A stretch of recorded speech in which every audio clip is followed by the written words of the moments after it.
Well, guys, looking towards the future of what I want to accomplish here at my home shop, we need to add on to the place. Let's just be realistic, and that's a huge dream and a huge goal, right? But it's got to happen. If I'm going to do good work on my own property, it's just got to happen. Now, my wife and I are doing our utmost not to go into debt for anything. And we'll just continue that as best we can. But the first stage of adding on to the shop, what I dream of, let me start there. What I dream of is, let me flip you around. So you recall this rotten wall that the termites took out, and then they got in along my base walls here, or the base of my side walls here, and I need to spray again, make sure they don't reopen up old construction or deconstruction. But anyway, we replaced this wall, and what my idea is, so this is a 35-foot sidewall, end wall rather, and my idea is to go 25 feet to the east, which is what that direction is, and an extra 100 feet from the south side of this building, 100 feet to the south. So it would essentially be, this is a 50-foot long shed. It would essentially be a 50 by 100 going south. And then on the east side of that, we would have kind of a lean-to type of roof. Could be a little bit lower down coming off of it. And 25-foot cement going the whole length from this 35 feet and add on that 100 feet.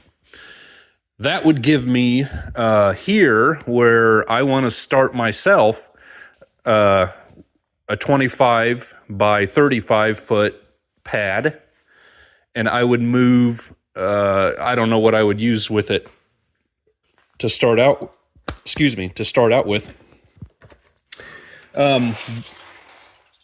Losing insulation. But it would end up being primarily what I see of this shop when all of that is taken care of. This side, the original building, would be all the dirty, dusty work. I've got my wood shop in here already.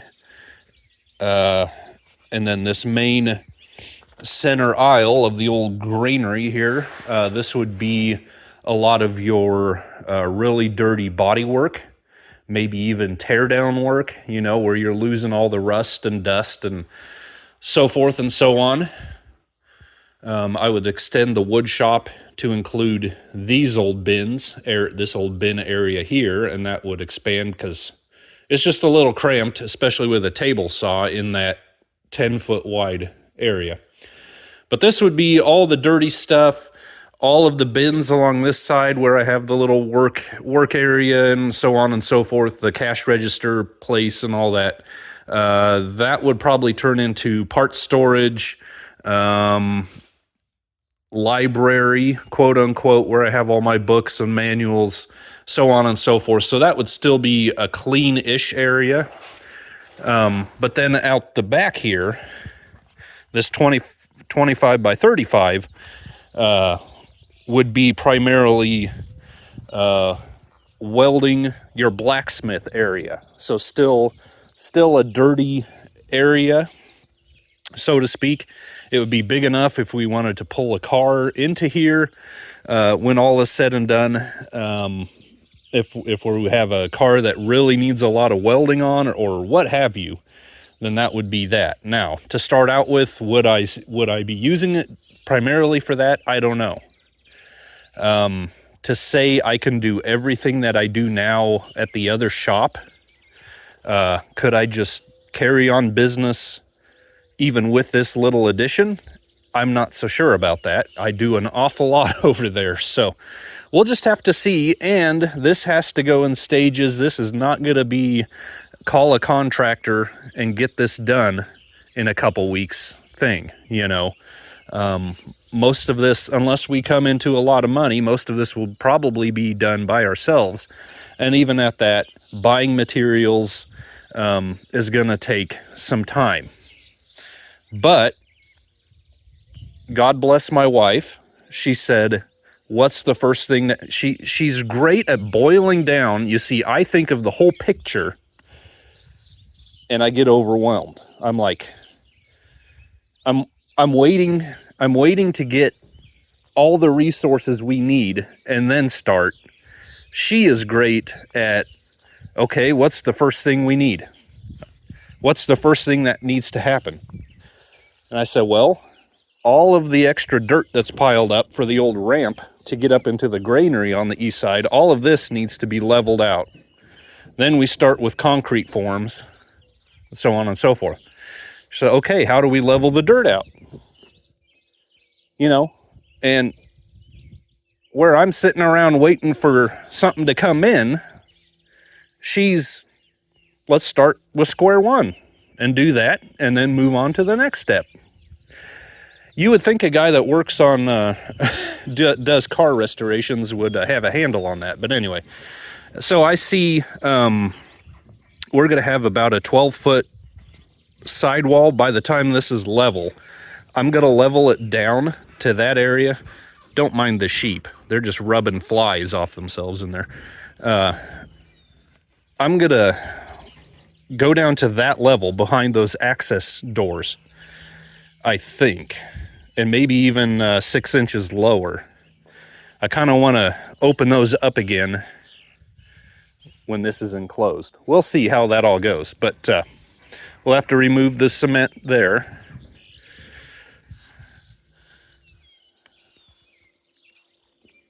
And then I don't know if I can get some prefabricated. That would be a big investment, getting prefab steel trusses. That would be the easy way to span 25 feet. We'd have to get a little more creative with wood, but it could be done, obviously. So, very first step, I need to clean up everything I have going on back here, move all this junk somewhere else. I may leave that cement for now, and I need to move my fence. I think I'm just going to disconnect it, and instead of going around this side of this pole here, that's a problem. I mean, I made it secure, but now I got to figure out how to get it. I'm just going to go from that post, leave this one in place so it's pulling on there, but just go that 4 feet or whatever there, and then we'll put a little dog leg in at the shed. I've borrowed this skid steer from a local farmer. He was nice enough to help let me do that, and it's awfully wet, but we're gonna see if we can get this place whipped into shape here.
Why you gotta be so crooked? Stand up straight. So this is the fence that I'm gonna move to this, just pull it out in line with this pole right there. So I'm gonna start cutting that back and I'll have to re-thread this fence if I can under this wire here to get that done. And then I'll set new posts, or reset those posts, I guess. And then at the shed, I have a little piece of hog panel leaning against right here. I may use that, or a piece of chain link fence or something, just to keep the old muttons in, the old mutton chops. That rotten stump that remains there, I'm gonna dig that out. Well, let's just go over there. So this is the remains of an American elm, and it was, when we moved here, it was my favorite tree on the yard. It was beautiful, it was ancient, and the form of it, you know, it was like the perfect tree form, you know, something you don't get out on the old plains too often. Everything's so windblown and bent towards the north, and wind and hail breaks limbs off. But that thing was awesome, but termites got the better of it, unfortunately. So that's the sad remains, and I'm gonna take the bucket when I begin here, and I'm gonna scoop all that punky wood, what's still in the ground there, out of there, and dump it in the burning pile. We don't need all of that in the subsoil underneath the shop floor. That would just invite sinkholes, right? Then this is a volunteer hackberry. Here in this area, there are black locust and hackberry. They grow like weeds, which is cool. You know, they're not a bad tree, and they're good for birds and everything if you like that kind of thing. This was a volunteer that grew, you know, among the roots of that dying American elm, and it's a lovely tree, but unfortunately it is right in the road of what I need to do. So that one's gonna have to come down. I will probably do that at another time, but it's too bad. Trees are kind of a precious, well, at one time they were kind of a precious commodity around here.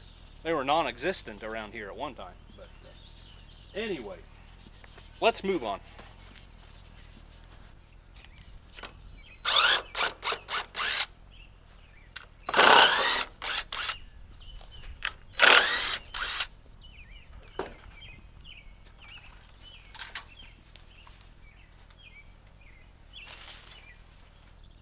Let's see what we were eating back in 1943. Lift ring, pull up, and back.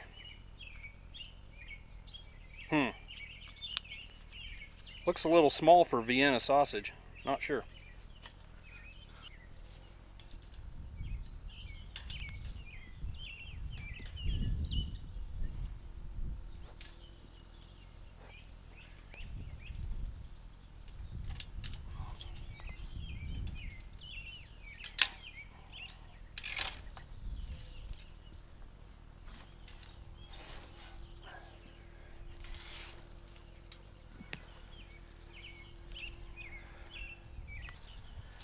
Certainly know what they were drinking, and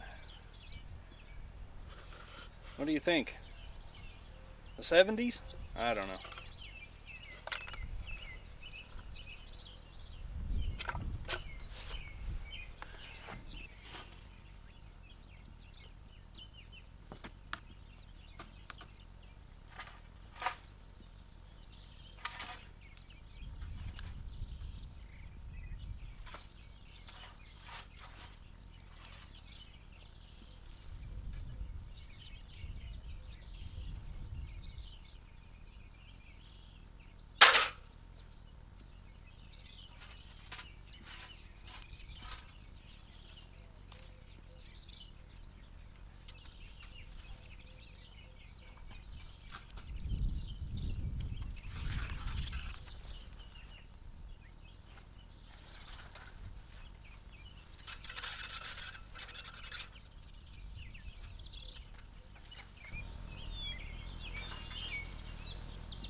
I guess technically speaking, I should only need the same amount of fence once you think it through, once I think it through anyway, because we get rid of the dog leg on that end and we're just putting it on this end.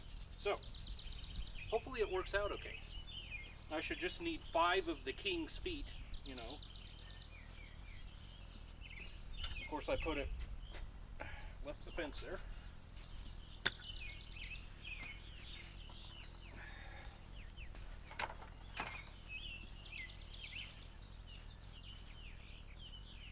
And we'll just eyeball it. I've got plans for all of this to change eventually. I don't know if I'm tall enough for this. Got a pool ladder right there. Use that.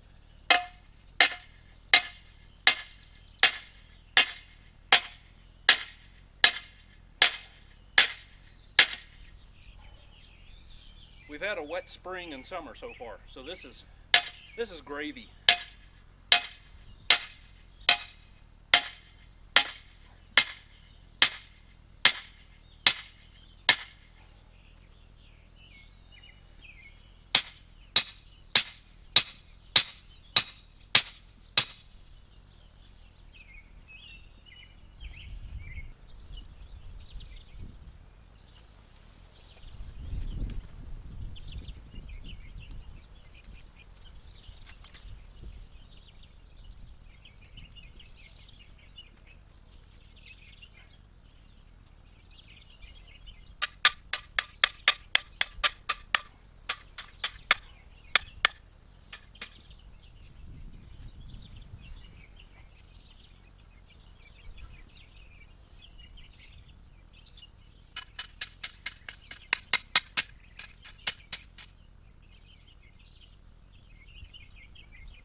Alright, I'm going to stretch this thing just a little bit using the John Deere as an anchor. It's almost unnecessary. I mean, you want it to be tight, but you know, it's not supported going the other direction from that post. But it's just a short section of fence, so it should be okay, at least somewhat temporarily. I mean, I have no clue how long it's going to be like this.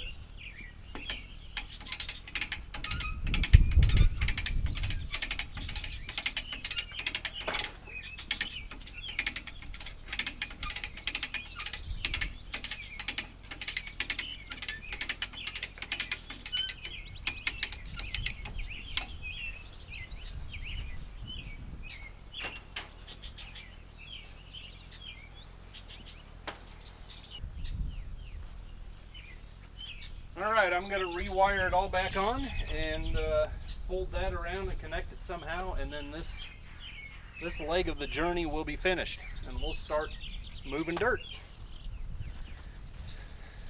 Okay, here's our updates. Now, it's not the prettiest fence in the world, but it'll work. You can't see it from the road, as they say. From here we can't even see a road. So we're just fine, and it'll keep the little lamb chops in. So I got that. I need to find my wire clips and put a couple more in, but we'll take care of it. It's also keeping cats in, apparently. Now behind the hackberry you can see a T-post there still in place. There's a lot of old asphalt down here, and I think they had this kind of paved to some extent back here. Back when this was still a farm, an actual farm. That T-post was very difficult to get in. I had to stand on the little pool ladder and to get it started, and I got her in. And I remember that T-post behind the tree was the same way. And in fact, all of these I could pull out by hand. That one I cannot, and it is very crunchy, like gravel, you know, down in there. So I'm pretty sure that is through asphalt as well. Eventually I will pull it out with the skid steer, but right now that's roughly getting close to 30 feet from our shed wall. So that's a good marker for me of where I can stop leveling, basically. Could use the tree. The tree's roughly 25 feet-ish, but we want to go a little farther anyway. And then old Blue, the end of an era. Up till now, it has, dead batteries aside, it has always started up and run. But today, I cannot get it to fire. I put the cheapest Airtex fuel pump in it when I bought it, and I would assume that is part of the problem. So I'm going to have to chain onto it and just pull it straight back and get it out of the way for now. That is a future project. There's a couple things I have in mind I'd like to do with it. One of it is just a basic restoration. Another could be a restoration, but as far as the powertrain, we do something different other than the fuel spider, and make it a little more reliable.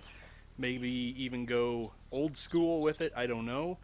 Or I've even thought an extreme military-esque, Raptor-esque, Hummer-esque, desert tan, off-roading buggy. I'd leave it basically the same suspension setup, keep it low, keep it nimble, but just kind of do some stuff to make it better off-road, make a off-road buggy out of it. I don't know. Let me know what you think. I have some thoughts. What are yours?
On the top of my camera, there's a little power button, and there is a little record button.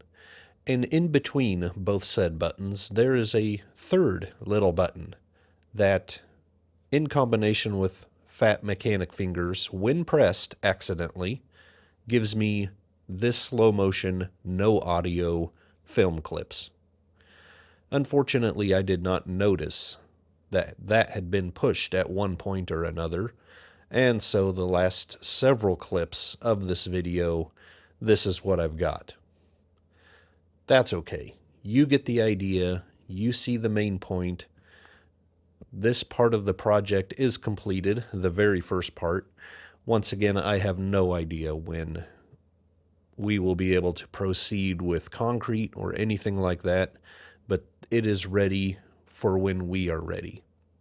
I really thank you guys for joining me. God bless you. We'll see you on the next one.